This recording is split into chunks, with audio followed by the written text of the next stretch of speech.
Hello everybody, my name is Sniper's Fun and welcome back to my next video to present to all of you here on YouTube, and this is going to be a new series I'm going to be starting to bring to you guys called The 5, which is going to be a spin-off of my top 10s. Not saying I'm going to get rid of my top 10s. I know I haven't done a top 10 in a while, but this is going to be a spin-off, like a different variation, because I'm looking to change up my top 10 type style and do different variations on different type of lists and whatnot going in the future, and not just make it solely top 10s with visual, aids in the background and stuff like that. I know I haven't done a top 10 in a while. It's not gone. I know I'm taking a small hiatus on it, but that's mostly because I don't have any top 10 ideas in my mind right now. They will come back. I don't know when. They will come back. Till then, alongside other videos I'm going to be doing on this channel, I'm going to be starting to do a certain series called, like I said, The 5. It's not going to be a top 5, like, 5 to 1. It's going to be naming 5 things, a 5 list things of basically whatever topic I'm talking about. And I know it's not really original. There's different YouTubers that have done stuff like this before, like Rabbit Luigi, Guru Larry, and various others that have done 3s and 5s and 8s and talking about stuff that's not a top 10. But I wanted to take my approach on it too and do a different variation so I can take a different approach, just me to you, no visuals in the background, just me talking about 5 things for a certain topic. And what's going to be the topic of my inaugural The 5 episode? It's going to be the 5 new legends I feel should be included in the WWE 2K series. Now, for those of you who played the WWE 2K series and various other wrestling games over the years, 9 times out of 10, lately, especially in WWE games, they've been including like legends. They're going to include old school wrestlers and legends since like SmackDown Here Comes the Pain. And if you've been playing wrestling games for years, like the WWE game, SmackDown vs. Raw, 2K, the TNA game, WCW games, ECW games, all the different like original games like Saturday Night Slam Masters or Pro Wrestling on NES or whatever, or you played stuff from like All Japan, New Japan, King of Coliseum or whatever, import type games. You know the wrestling world and different companies out there. But like the WWE games, like I said, have been including legends since like Here Comes the Pain. And the reason why I wanted to do this list is because I have noticed, and I'm sure everyone else out there has noticed as well, 9 times out of 10, it seems like when, THQ made these games, now 2K and whatnot, they do kind of play it safe and pick a lot of the same legends year after year after year. And this was especially the case back in the SmackDown vs. Raw series. It's slightly gotten improved a bit since they went like WWE2K and whatnot, and they've expanded like the legends they've been including in the last couple of years. But 9 times out of 10, it's Stone Cold Steve Austin, The Rock, Bret Hart, Andre the Giant, the Road Warriors, Jimmy Snuka, Ricky Steamboat, and yada yada yada. Like a lot of wrestlers from either the Attitude Era or which especially because they got 2 games on themselves, WWE 13 and 2K16. The Rock and Wrestling Hogan era, the New Generation era, WCW, old school, the older early 90s WCW, later WCW, sometimes Ruthless Aggression, like in W2K15 when they had the showcase between Triple H and Shawn Michaels, like 2002, 2004, their feud. They include like Ruthless Aggression stuff, wrestlers in there too.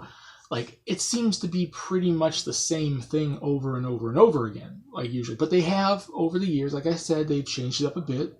We get someone like Bruno Sammartino, different variations on like Stone Cold Steve Austin. We got Stunning Steve Austin, which we never probably would have got back in SmackDown vs. Raw. Like WCW Richie Steamboat. WCW versions on a lot of wrestlers too.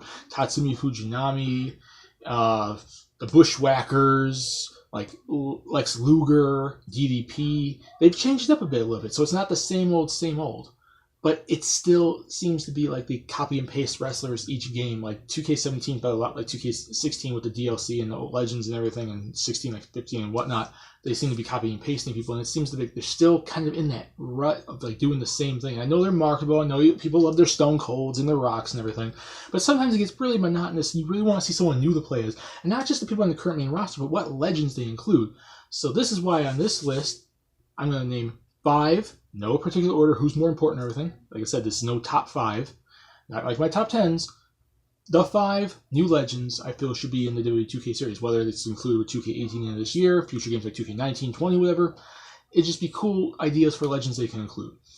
Now let me start with my major one I want to include on this list, and that's Jushin Thunder Liger. And for those of you who don't know who Jushin Thunder Liger is, he's one of the most biggest, popularist, best wrestlers from Japan. He's been wrestling since like the 80s. He wrestled in, besides wrestling in Japan, obviously like New Japan, All Japan, whatever. He's in Wrestle One and everything. He wrestled in WCW, so he has close connections to WWE, like because they own the footage and the rights to WCW and whatnot. And he also came back during NXT, I think in 2015, and fought Tyler Breeze. So he has close connections. And he's such a big, iconic, legendary wrestler from Japan and all around the world for that matter, not just considering Japanese wrestlers. He would be such a unique, different character to add, and he's be a legendary addition to add. He has a unique look to him. He has a unique entrance. He has such a fun moveset to play, unique and different. You can take all these moves that he does. He'd stand out from a lot of the roster, and he'd just be, like I said, he'd be a fun character to play as, and it's like one of the greatest legends to come out of Japan. And he still wrestles today, and who knows, one day he could probably show up on our main WWE event that's not NXT, so that makes him even closer connected to him. So there you go. Jushin Thunder Liger would be such a fun addition to the game. That's one. And I wanted to include one more Japanese wrestler on this list, and that's the Great Muta, who, just like Jushin Thunder Liger, has close connections to WWE. He has wrestled he wrestled in WCW. I don't know if he has too many connections to the WWE specifically, but I think he did some of those international stuff where it was like the WWF versus Japan and whatnot. They did have some close connections to Japan back then. So I do believe he might have been in one of those matches. I do recall he fought Hulk Hogan. Now, I don't know if that was during WCW or if that was during WWF. But he has close connections to at least fighting Hulk Hogan in Japan. And he has close connections to international. He's wrestled all around the world. Now, I know it doesn't really count for him. And the same thing applies to Jushin Thunder Liger. They fought in ROH and TNA and whatnot, but he has international, credibility to him, and the fans around the world would know him because he's wrestled elsewhere besides just in Japan. He's wrestled internationally in America and Europe and whatnot, and he's such an iconic wrestler. He's been wrestling since the 80s, and he still goes today, just like Jushin Thunder Liger. He's one of the most legendary wrestlers to come out of Japan, and I'm surprised that they never decided to include him when they do a WCW showcase or some Japan showcase, because they've included stuff like Tatsumi Fujinami. And his iconic feud Ric Flair when WCW fought Japan and whatnot. And there's other Japanese wrestlers they've included over the years, like Ultimo Dragon and Tajiri, because they were on the main roster. And now Shinsuke Nakamura. So it's not like they're against Japanese wrestlers, but it's there's more Japanese legends out there they can include, and two of them are the Great Muta and Jushin Thunder Liger. Now we get on to my third number, and it is Gorilla Monsoon, who is one of the most iconic wrestlers as well. He wrestled during, Vince McMahon Sr.'s days, the WWF. And he was, wrestling, in the 60s and 70s and whatnot. And then he became an announcer when Vince McMahon Jr., now the main Vince McMahon, took over. And he was, people know him a lot as an announcer. But he used to wrestle. And he was one of the most iconic wrestlers back then, fighting Killer Kowalski and Billy Graham and whatnot. He would also have a unique moveset, just like Jushin Thunder Liger, just like Great Muta, a unique, interesting entrance to him, presence to him, a moveset. They've included freaking Bruno Sammartino. Why can't they include Gorilla Monsoon?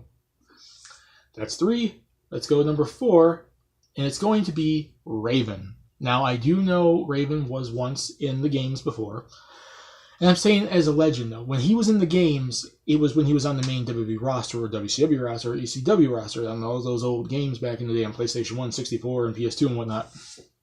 But he hasn't really been included in any games lately, and he still technically is kind of relevant in the wrestling world. He's an alumni for him. I wouldn't necessarily say he's a legend, but he's big enough to be an alumni, and he has such a historical standing to the American wrestling world, especially when the Attitude Era was going on. He was in ECW, WCW, in the WWF, and he was in the WWF until it was WWE. And I know it doesn't count, but TNA and whatnot, he still wrestles today, and he's such an iconic historical character for that time period, putting Tommy Dreamer on the cross, having Raven's, what is it called? Raven's Flock in WCW, helping Taz and being in the Invasion and whatnot in WWE. He's done a lot, and he has an interesting moveset presence about him and trends, and just unique character, and he'd be a fun character to include just to play as. And that's 4. And now my 5th one, and this is cheating a bit, but I wanted to split this one into 2 characters, and they are the Fabulous Moolah and Mae Young, because those are 2 iconic women's wrestlers wrestling since the 40s and 50s and whatnot. 30s, 40s, 50s, 60s, whatever. They've wrestled even before they came to WWF. They are some of the biggest, popularist women's wrestlers in the history of the business.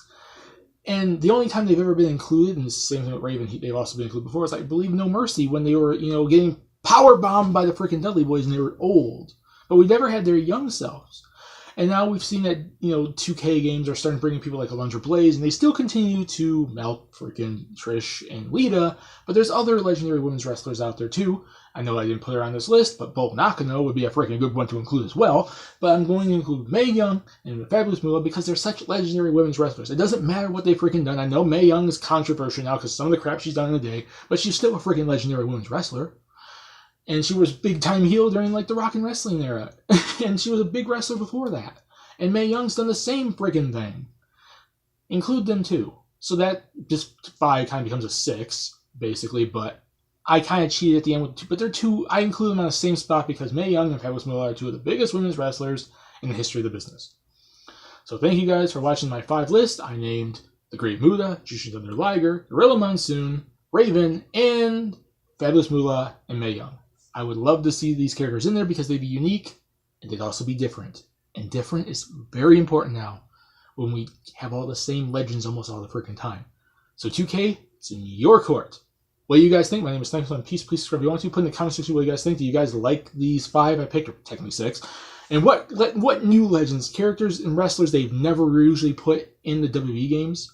What legends would you love to see in future 2K installments? Like, what legends do you think at least have a shot to be included as future legends that are going to be new and unique to, the same old Austins and Rocks in future 2K games? See you all later.